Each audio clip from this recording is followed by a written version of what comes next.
Try this with an older AI assistant.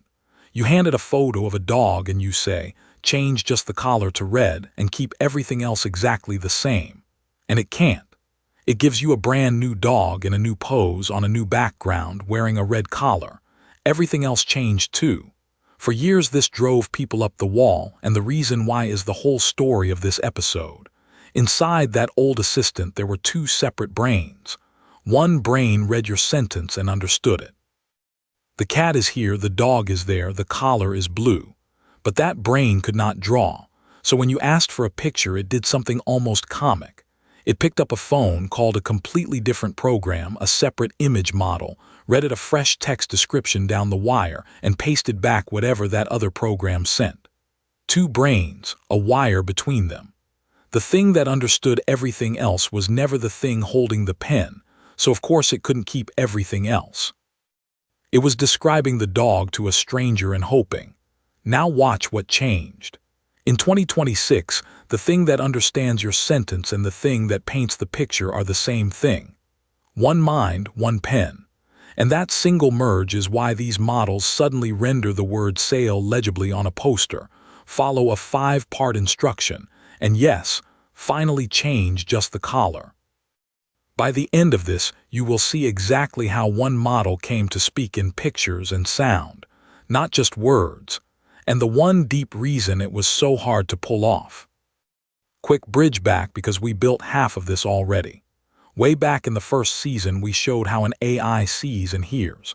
The trick was that a picture and a sound are not special.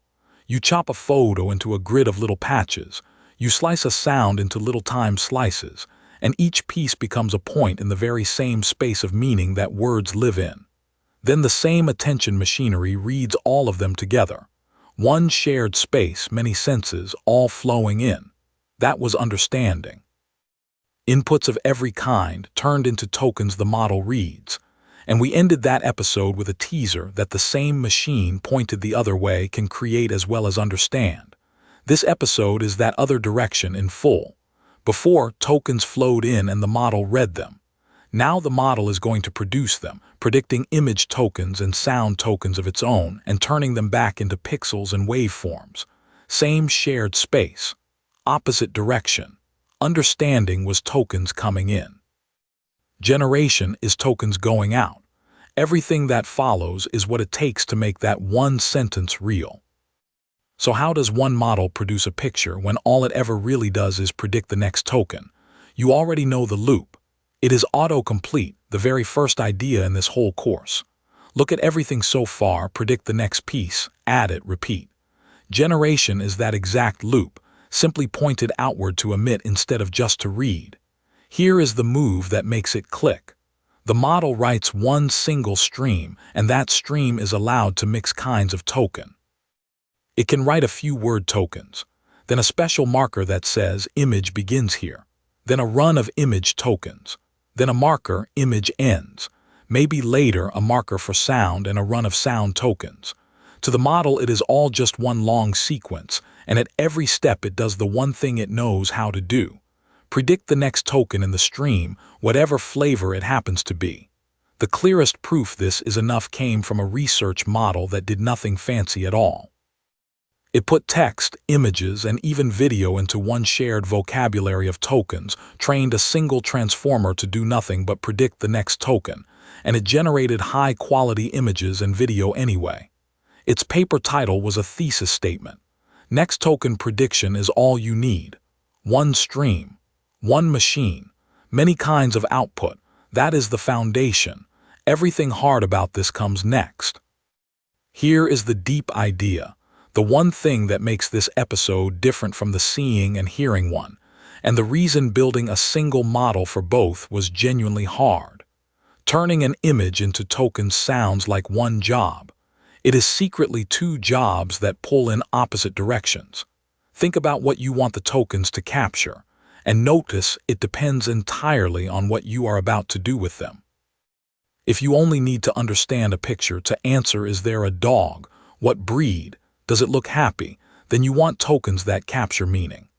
High-level abstract, a little blurry on the exact pixels because the exact pixels are noise for that job. You can throw fine detail away. But if you need to generate a picture to actually paint it back out, those same blurry meaning tokens are useless. You cannot reconstruct a sharp image from a vague summary. For drawing, you need tokens that preserve fine detail, every edge and texture, the very stuff understanding was happy to discard. So the perfect token for reading and the perfect token for drawing are almost opposites. One throws detail away on purpose. The other guards it with its life.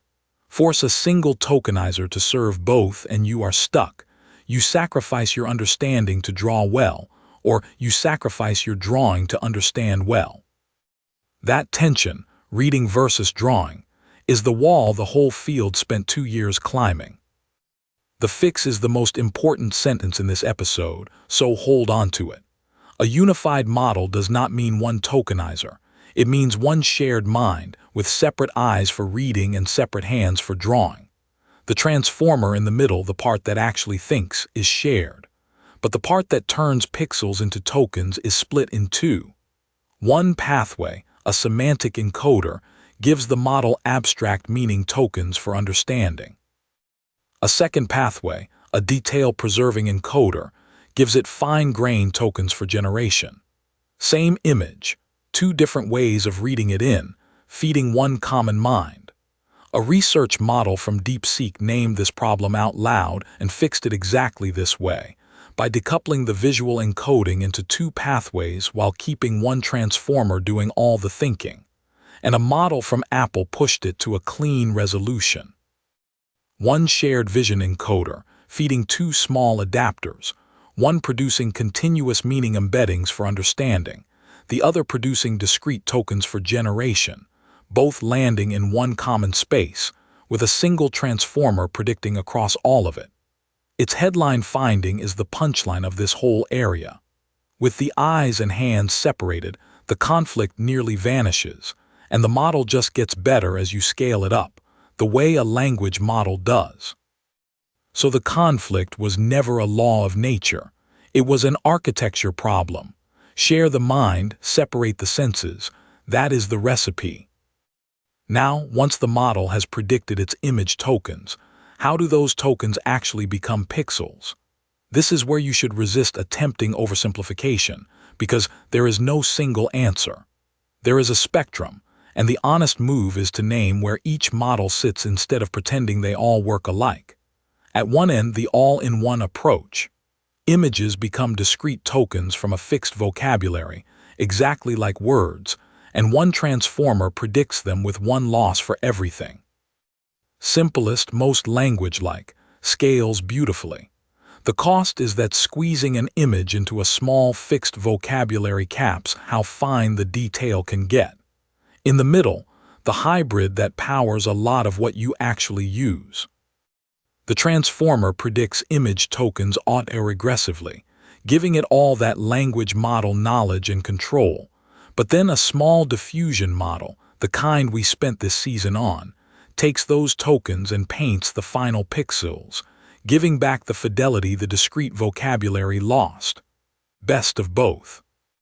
The strongest outside evidence we have suggests the famous wave of native image generation that landed in early 2025 worked roughly like this: an autoregressive backbone with a diffusion painter on the end. I have to flag, that is inference from analysis, not a published blueprint.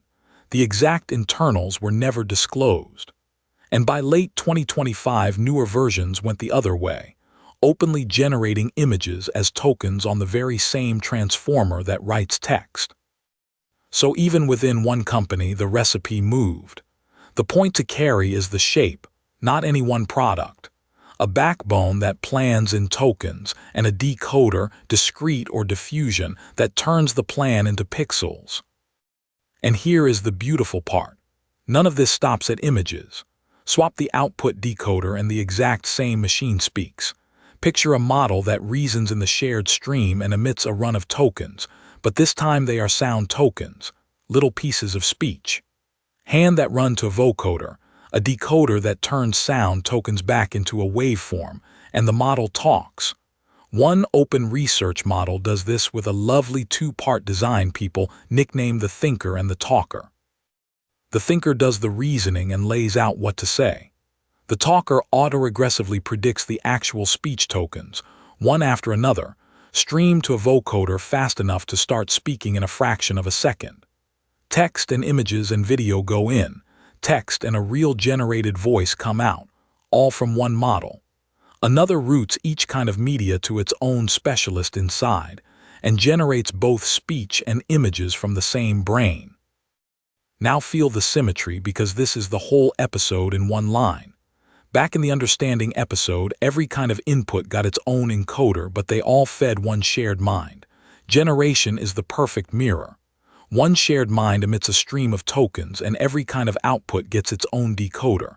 A diffusion painter for images, a vocoder for sound, a simple detokenizer for text. The mind is one. The senses going in or coming out are just different doors. One quick honesty note. That generated voice is synthetic, built from predicted sound tokens. It is not a recording of a real person, and we will come back to why that distinction matters. So why now? Why did the wall between understanding and generating fall in 2026 specifically, and not 5 years ago? 3 forces, and they all push the same way. First, scale finally made unifying pay off. When you treat an image or a sound as just more tokens, your multimodal model inherits the same predictable improvement with size that language models enjoy. Make it bigger, it reliably gets better across every kind of media at once. So one unified model stopped being merely tidier and started being genuinely better. Second, that tokenizer conflict got solved well enough, the separate eyes and hands we just built, that you no longer pay a heavy understanding tax to add the ability to draw. The wall got cheap to climb. And third, the most striking one, reasoning is leaking into generation. The same trick where a model thinks longer before answering a hard question is now happening before it paints. A top image model from Google will reason about layout and facts first, plan the picture, get the spelling and the structure right in its head, and only then synthesize the pixels. So the same frontier mind that reasons in text now reasons in images. Generation is becoming a skill the language model has, rather than a service it calls. The clearest sign the switchboard is truly gone is the newest wave of consumer models that take text, images, audio and video in and return edited photos, generated video, even a voice, with one shared context across all of it, and the audio produced together with the video, not bolted on after. The two brains became one. The wire is gone. It is worth pausing on 2 things AI famously used to be terrible at, because they are the cleanest evidence that this merge is real, and because it would be easy to teach them wrong. For years, 2 jokes followed image generators around. They could not spell, so any text in the image came out as melted gibberish. And they could not keep a character the same across 2 pictures, so your hero changed faces every panel. People said flatly, AI just cannot do this. But notice why those failures happened. They happened back in the switchboard era, when the painter did not share the mind. The thing drawing the letters had no real grasp of language, and the thing drawing the second picture had no memory of the first. Once the generator became the mind, with all its knowledge of words and all the context of your conversation, both problems largely fell. Modern unified models render long, correct, multi-line text in a poster and keep a character consistent while you edit, because the painter finally knows what it is painting. So the honest way to say this is in the past tense. Early generators stumbled here because of how they were built, and fixing how they were built fixed the stumble. If you ever hear the present tense version, AI cannot spell, AI cannot stay consistent, treat it as a fact with an expiry date that has already passed. The capability moved. The lesson is in why it moved. Now let me draw the honest lines around this, because the hype here outruns the reality in 3 specific ways. First, unifying is not a free lunch. There is a real measured effect where training many modalities together can make the model a little worse at each one than a specialist trained only on that modality with the same data. The good designs manage that competition. They do not abolish it. So a unified model wins on control, on shared knowledge, on legible text, and in place editing and remembering your conversation. It does not automatically win on raw photographic beauty, where a dedicated specialist image model can still take the crown. Unification buys you a smarter, more controllable creator, not necessarily the single prettiest pixel. Second, remember what is actually unified. The planning happens in one shared stream of tokens, yes. But the pixels and the waveform almost always still pass through a separate decoder at the very end, a diffusion painter or a vocoder.